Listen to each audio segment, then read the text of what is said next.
On this opportunity to accumulate health, I'm going to be talking about four high value supplements most industrialized humans, those living in this world right now that are likely listening to this or watching this, will find effective, in helping them maximize life performance. And I think when it comes to supplemental nutrition, whether that's herbs, vitamins, minerals, amino acids, or just other natural agents, it is important to recognize not everyone needs everything. And what transforms another's life, what great thing happened via taking this supplement, may have no effect on you, even if it legitimately did help them out. And a lot of times, it's 50-50 for placebo effect. So maybe it helped, maybe it didn't help. And that's for pharmaceuticals too. So just remember, these are supplements. They are supplemental. Their power is manifested to help with humans when a lifestyle of whole foods, consistent sleep, physical training is standard protocol. Supplemental. Got it? All right, so the most common nutrient deficiencies I see on blood work are vitamin D, B12, and iron, over and over. And for people who are low in these three nutrients, rarely do I find that purely with dietary measures, dietary adjustments, changing what they eat, are they able to raise their levels to any meaningful manner.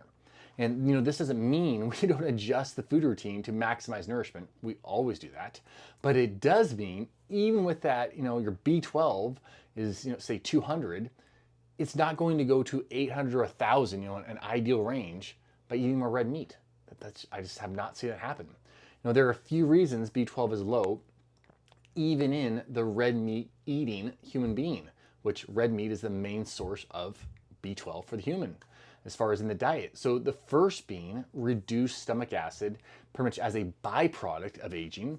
And then, yes, aging happens. And then just straight up ultra processed food eating. The second would be medication use, like proton pump inhibitors, acid blocking medications used for the heartburn, acid reflux, ulcers, and as well as metformin, which is a commonly used medication for type 2 diabetes. So if you're taking those, probably B12 deficient. And unlike most B vitamins, B12 requires just this special, just right stomach environment to be put in place to bind free B12 so that it can be liberated from food and can then go attached to intrinsic factor. And then this intrinsic factor, B12 complex, essentially gets in the small intestine and binds to very specific receptors in the small intestine, the ileum that is, which allows it to be absorbed. This process can get interrupted along the way quite easily, and can basically make swallowing B12 capsules or tablets and in that form really unhelpful, and in many cases it does nothing. So this is why I recommend and utilize lozenges that dissolve in the mouth for B12 supplementation, unless you're getting B12 shots. And of course, you want to stick with natural forms of B12 when it's found, like methylcobalamin or adenosylcobalamin or hydroxycobalamin, and steer clear of the cyanocobalamin or cyanide hooked onto B12 type of B12. And that B12 is often found in a lot of supplements, and you see it in a supplement, you just pass, you carry on to the next one. So why do we even care about B12? Great question. That is because people are being diagnosed with dementia and all manner of neurodegenerative conditions who are literally just low in B12. That is happening. And without enough B12, energy response, nervous system, it's just not going to function anywhere near efficiently. And you're going to end up with a lot of symptoms you do not want to have. So the other one was vitamin D I mentioned. We can get vitamin D from salmon or mushrooms or sun rays. Most people, though, you're not eating sufficient amounts of salmon or mushrooms, and even they eat gobs of it, would still not get enough vitamin D from it. And the rest of us also, from the sun, which would be our best option, just aren't living at a latitude like myself, say in Washington State, where vitamin D synthesis from the sun is sufficient. Outside about maybe a month out of the year, the angle of the rays is just too low for the rest of the year for me to literally synthesize enough vitamin D for myself.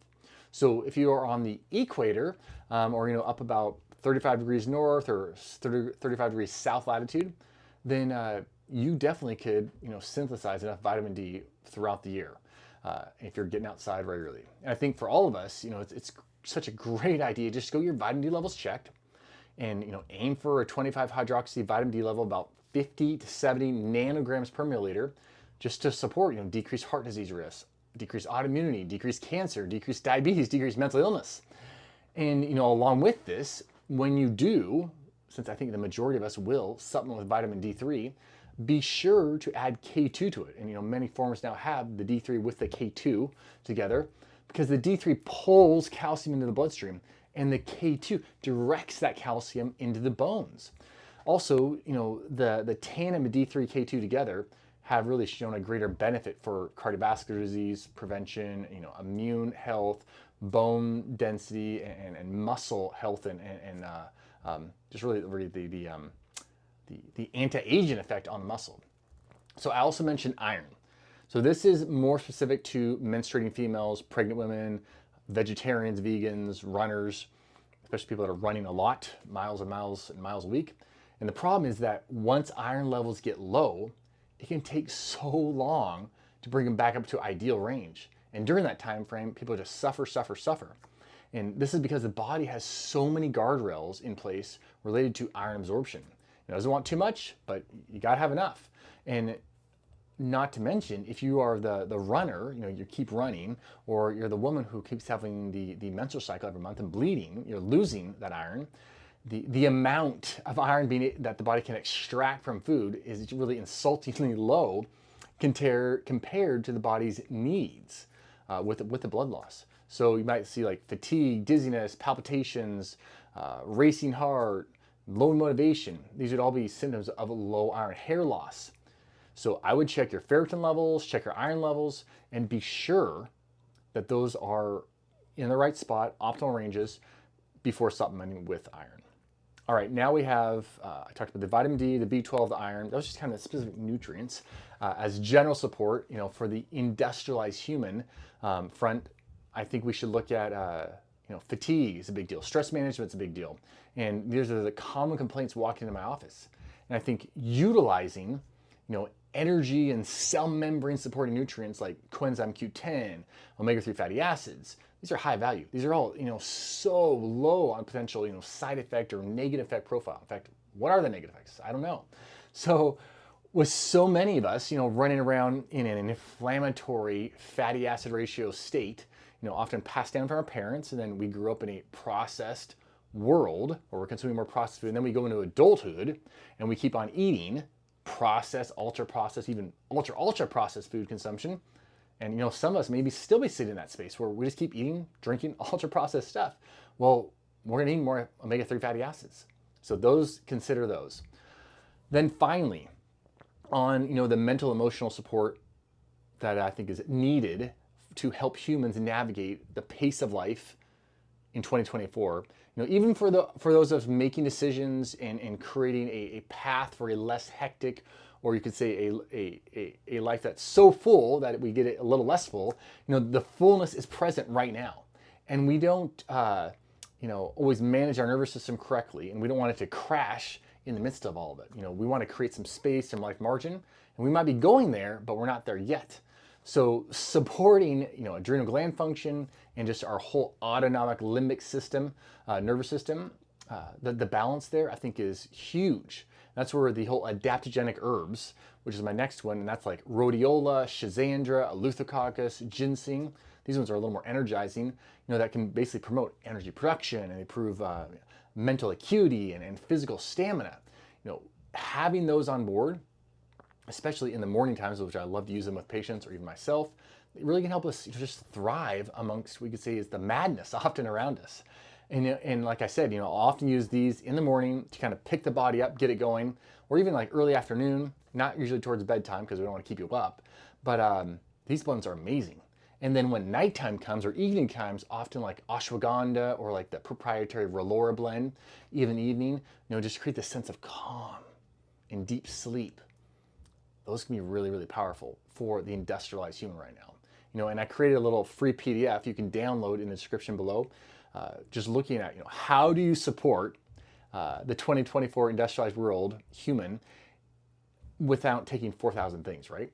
And because I do think there is place for supplements in most all of our lives, because when it comes to toxin exposure, both like physical, literal toxin, whether it's the plastics, it's the forever chemicals, it's the metals and all that kind of stuff, or it's the literally emotional toxicity that we're around all the time. Just the intensity of media, and even if we're not trying to be involved with the media, we don't have a TV, we don't have cable, we don't have any of these things, but yet you can just feel that energy in people, bringing this like just life intensity to things that don't need to be so intense. It could be your kid's little league baseball game, and it's like, what is people's problems? Chill out. It's like literally 11-year-olds throwing a ball, catching a ball, trying to hit a ball. We don't need to be screaming at each other. We don't need to be pulling out guns and knives and all this kind of stuff. It'll be okay. But that is the world we live in. So for so many of us, one, making sure the B12, the D, the iron are good to go, and then looking at energy supporting, cell membrane supporting nutrients like the coenzyme Q10, the omega-3 fatty acids, and then supporting overall the nervous system, which is getting the adrenals up and going in the morning, and then saying, all right, let's bring that cortisol, let's bring that adrenaline down at night so we can get a great night's sleep and be refreshed and re-energized for the next day. All right, let me know your supplement story. I'd love to hear it. What's working for you? What you found to be high value? If there's things beyond this, which there's definitely specific things for specific people. But love to hear your stories. Your stories always get me thinking about other ways of helping people out. All right, talk to you guys and gals.